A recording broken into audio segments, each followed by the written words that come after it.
हमारे देश के लोग वोट की वैल्यू को नहीं समझते। अरे वकील नहीं समझते तो बाकी आम आदमी क्या समझेगा? बार काउंसिल के इलेक्शन में देख लीजिए क्या होता है। आज ऐसा कौन सा कारण है कि पूरे दुनिया के अंदर बाकी महापुरुषों की जयंतियां ज्यादातर सरकारें मनाती हैं, लेकिन डॉक्टर बाबा साहेब अम्बेडकर एक ऐसे व्यक्तित्व है पूरे दुनिया में उनकी जयंती जनता मनाती है। हमारे जजेस भी बैठे हैं, बाकी विद्वान वकील भी बैठे हैं और हमारी महिला वकील साथी भी बैठी हैं। मैं पूछना चाहता हूं कि क्या महिलाओं को अधिकार देने का कानून क्या धर्म के खिलाफ था? क्या वो किसी धर्म पर हमला था? तो साउथ बोरो कमीशन के सामने वो कौन सी डिमांड लेकर गए थे? 1929 में जब साइमन कमीशन आया तो साइमन कमीशन के सामने वो कौन सी डिमांड लेकर गए थे?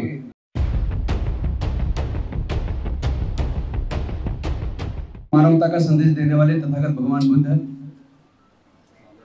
दलितों, वंचितों, पिछड़ों और महिलाओं की हजारों साल की गुलामी तोड़ने वाले डॉक्टर बाबा साहेब अम्बेडकर जी, हमारे मंच पे बैठे हुए सभी अतिथिगण और साथियों, सबसे पहले तो मैं आप सभी को डॉक्टर बाबा साहेब अम्बेडकर जी की जयंती की अपार शुभकामनाएं देता हूं। लेकिन साथियों, कम से कम हम एक ऐसे प्रोफेशन से जुड़े हैं जिनको डॉक्टर बाबा साहेब अम्बेडकर जी के जीवन संघर्ष के बारे में पूरी जानकारी होनी चाहिए। अनफॉर्चुनेटली हमारे देश की सरकारों ने स्कूलों में, कॉलेजों में, पाठ्यक्रम में उनके जीवन संघर्ष को कहीं स्थान नहीं दिया और ज्यादातर देश में एक ऐसा परसेप्शन बनाया गया जैसे कि डॉक्टर बाबा साहेब अम्बेडकर केवल दलितों के नेता थे और संविधान निर्माता थे। ये बहुत ही उनके कार्य को और उनके स्वरूप को बहुत छोटा करने वाली बात है। अगर उनको जानना है, केवल वो पाठ मत जानिए कि उनका पैदा होने से कितना शोषण उन्होंने सहा, बल्कि ये भी जानिए कि 1919 में जब साउथ बोरो कमीशन आया तो साउथ बोरो कमीशन के सामने वो कौन सी डिमांड लेकर गए थे? 1929 में जब साइमन कमीशन आया तो साइमन कमीशन के सामने वो कौन सी डिमांड लेकर गए थे?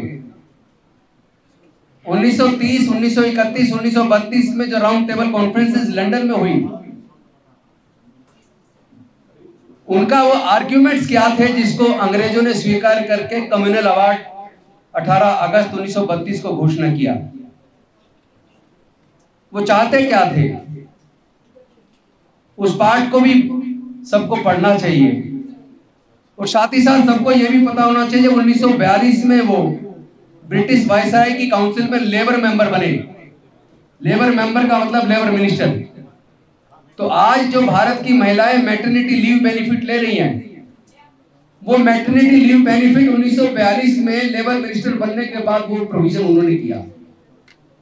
आज जो मजदूरों के मिनिमम वेज उनको मिलता है, तो मिनिमम वेज एक्ट जो बना, वो जो कानून बना, वो लेबर मिनिस्टर रहते हुए उस वक्त उन्होंने उसका प्रोविजन किया। उससे पहले जो मजदूरों को फैक्ट्री में 14-14 घंटे काम करने पड़ते थे, उसको 8 घंटे का टाइम निर्धारित करने का कानून उन्होंने बनाया। जो समय में सैलरी नहीं मिलती थी, उसके लिए पेमेंट ऑफ वेजेस एक्ट, वो उनकी सोच के ऊपर बना। और ये भी सबको पता होना चाहिए कि संविधान बनाने के बाद 1951 में कानून मंत्री के तौर पर जब वो हिंदू कोड बिल लेकर आए, वो हिंदू कोड बिल था क्या? भारत में हिंदू महिलाओं को अगर जवानी में पति की डेथ हो जाए तो पूरी जिंदगी सर मुड़ाकर अंधेरे कमरे में रहना होता था। इसके ऊपर R.K. नारायण ने एक नॉवल लिखा द डार्क रूम। उसमें उन्होंने उसको बताया कि किस तरह भारत की हिंदू महिलाओं को पति के मरने के बाद अंधेरे कमरे में सर मुड़ाकर सफेद वस्त्र में रहना होता था। बाकायदा पूरा नावल उसके ऊपर है। हिंदू महिलाओं को जालिम और कितना ही क्रूर क्यों ना पति हो, तलाक का अधिकार नहीं था। पति पत्नी को अगर छोड़ दे, बच्चों को छोड़ दे, तो गुजारा भत्ता लेने का हक नहीं था। पिता पति की संपत्ति में हक नहीं था। बच्चे गोद लेने का हक नहीं था। आपको पता होगा रानी की झांसी का जो युद्ध था, तो लैप्स डलोजी की, लॉर्ड डलोजी की लैप्स नीति के खिलाफ था। जिसको बच्चे नहीं होते उसके राजपाट को ही अंग्रेज लोग हड़प लिया करते थे। तो इन सारी महिलाओं की समस्याओं को लेके वो हिंदू कोड बिल लेकर आए, जिसमें महिलाओं को पति की डेथ के बाद दूसरी शादी करने का हक, और पति अगर उसको प्रताड़ित करता है तो तलाक लेने का हक, छोड़ दे तो गुजारा भत्ता लेने का हक, पिता पति के संपत्ति में हक, बच्चे नहीं हो तो बच्चे गोद लेने का हक। ये सारे अधिकार देने के लिए महिलाओं को वो हिंदू कोड बिल लेकर आए। लेकिन अनफॉर्चुनेटली उस वक्त सारे संविधान सभा के सदस्य, सारे सांसद उनके खिलाफ हो गए और उन्होंने कहा कि यह हिंदू धर्म पर हमला है। हमारे जजेस भी बैठे हैं, बाकी विद्वान वकील भी बैठे हैं और हमारी महिला वकील साथी भी बैठी हैं। मैं पूछना चाहता हूं कि क्या महिलाओं को अधिकार देने का कानून क्या धर्म के खिलाफ था? क्या वो किसी धर्म पर हमला था? क्या ऐसी शख्सियत, मतलब उस बारे में उनसे पहले किसी ने सोचा ही नहीं। तो ऐसे नेतृत्व को, जिसने महिलाओं को, मजदूरों को, किसानों को, क्योंकि जो प्लानिंग कमीशन बना, जो दामोदर वैली मिली, जो बिजली की जो योजनाएं बनी, लैंड रिफॉर्म के लिए, कृषि के लिए जो कानून बने, तो वो सारी पॉलिसी, वो सारा उनका रिसर्च पर उनका थीसिस था। उनकी एक थीसिस थी, प्रॉब्लम ऑफ रूपी in India and it's solution. जब हिल्टन कमीशन आया तो उनके हाथ में वो रिपोर्ट थी, जिसके आधार पर 1934 में एक्ट बन के भारतीय रिजर्व बैंक बना। तो भारतीय रिजर्व बैंक की परिकल्पना वो उनकी थीसिस के ऊपर है, क्योंकि सबसे पहले डॉक्टर अंबेडकर एक इकोनॉमिक एक्सपर्ट थे, पॉलिटिकल फिलोसोफर थे, सोशल रिफॉर्मर थे, कॉन्स्टिट्यूशनल एक्सपर्ट थे। यानी इतने गुण किसी एक व्यक्ति में कैसे हो सकते हैं कि वो इंडिपेंडेंट लेबर पार्टी भी बनाते हैं, 4 अखबार भी निकालते हैं, सैकड़ों किताबें भी लिखते हैं और 64 डिग्रियां भी करते हैं। और इतना सब करने के बाद वो धार्मिक संगठन भी बनाते हैं, सामाजिक संगठन भी बनाते हैं, राजनीतिक संगठन भी बनाते हैं, और तमाम ऐसे लोगों के लिए जिनके बारे में हजारों साल तक किसी ने नहीं सोचा।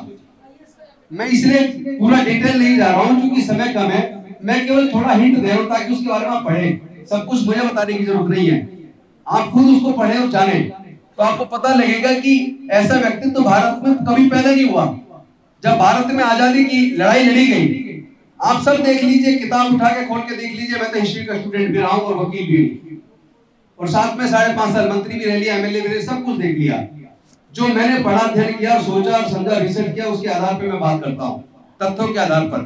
वैसे भी कोर्ट में तो तथ्य के आधार पर चलते हैं, मतलब एक तरफ कानून और एक तरफ हमारे एविडेंसेस हैं, तो मैं एविडेंसेस के बेस पे बात करता हूँ। जब भारत की आजादी की लड़ाई लड़ी जा रही थी तो 200 साल की अंग्रेजों की गुलामी से आजादी की लड़ाई थी, जिसके अंदर लाखों लोग मारे गए, औजार हथियारों का इस्तेमाल हुआ, हजारों नेता थे, सैकड़ों इंटरनेशनल फेम नेता थे। लेकिन इस पूरी आजादी की लड़ाई में कहीं भी इस देश के वंचित वर्ग, यानी महिलाएं, दलित, पिछड़े, आदिवासी, उनके हक और अधिकार की, चूंकि गुलामी उनकी हजारों साल की है। जिस अंग्रेजों से गुलामी से आजादी की लड़ाई लड़ी जा रही है वो तो 200 साल की गुलामी है। लेकिन इस पूरी आजादी की लड़ाई में कहीं भी इस बात पे चर्चा नहीं है कि जब भारत आजाद होगा तो जो हजारों साल से गुलाम है इस देश की महिला, इस देश का दलित, इस देश का आदिवासी, इस देश का पिछड़ा, उसके हक अधिकार का क्या होगा, इस पे कहीं चर्चा नहीं है।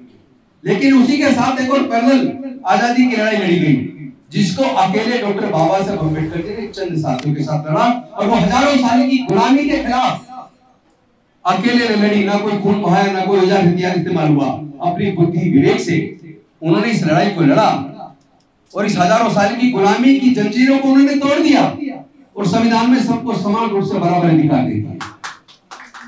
जब आप कंपैरेटिव स्टडी करेंगे, तुलनात्मक अध्ययन करेंगे, तो आप पाएंगे कि इस तरह के कंपैरिजन के लीडर्स भारत में आपको ना के बराबर मिलेंगे। आज ऐसा कौन सा कारण है कि पूरे दुनिया के अंदर बाकी महापुरुषों की जयंतियां ज्यादातर सरकारें मनाती हैं, लेकिन डॉक्टर बाबा साहब अम्बेडकर एक ऐसे व्यक्तित्व है, पूरे दुनिया में उनकी जयंती जनता मनाती है, बहुत बड़े पैमाने पर मनाती है। और शायद इतनी मूर्तियां भी पूरे देश में किसी की ना हो। हालांकि मैं मूर्ति का समर्थन नहीं करता, क्योंकि मूर्तियों पे माला और विचारों पे ताला, ये नहीं चलेगा। आप मूर्तियां लगा रहे हैं उससे प्रेरणा लेने के लिए, लेकिन साथ में जो उनकी विचारधारा थी, जो मानवतावादी विचारधारा थी, उस विचारधारा को तो आप अपना लो। डॉक्टर बाबा साहब अम्बेडकर फंडामेंटल राइट्स में directive principle of state policy को भी इंक्लूड करना चाहते थे। लेकिन संविधान सभा के सदस्य उस वक्त नहीं माने।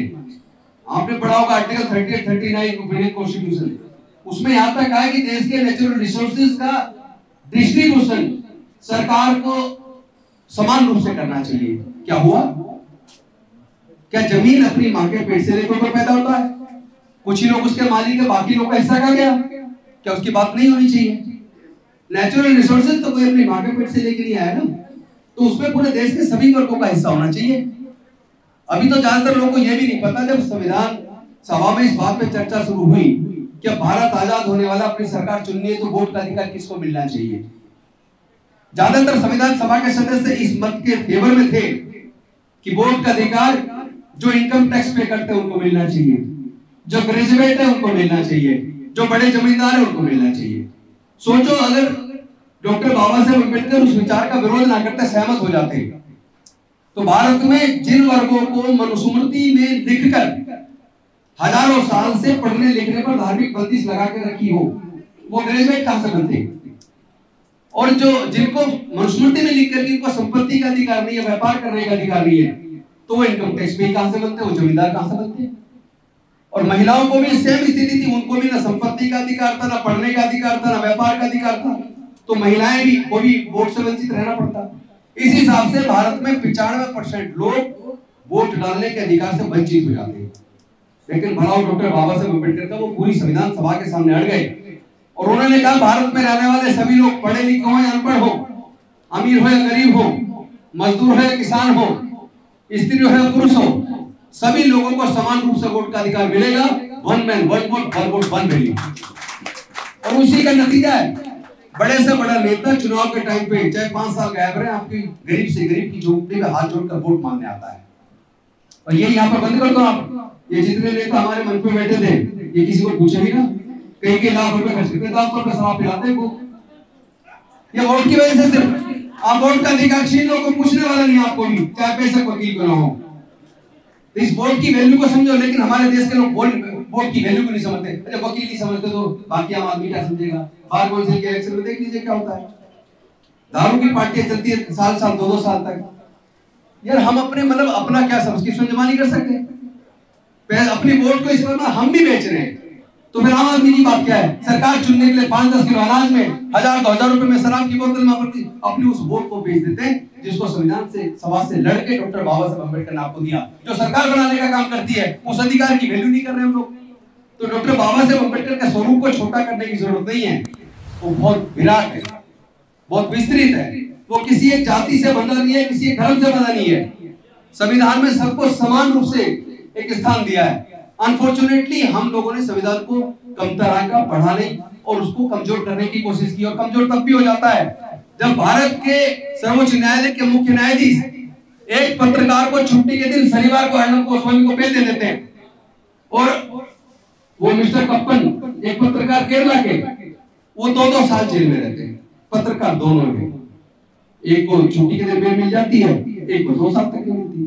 तो हम लोग चाहे किसी पोस्ट पे बैठो, चाहे चीफ जस्टिस क्यों ना हो, जब हम कानून को और तथ्यों को अगर इग्नोर कर देंगे या न्याय देते वक्त अगर जाति और धर्म को नजर में रखेंगे और हमारे हाथ से अन्याय हो जाएगा, तो हम उसी वक्त उसी क्षण संविधान विरोधी हो जाते हैं।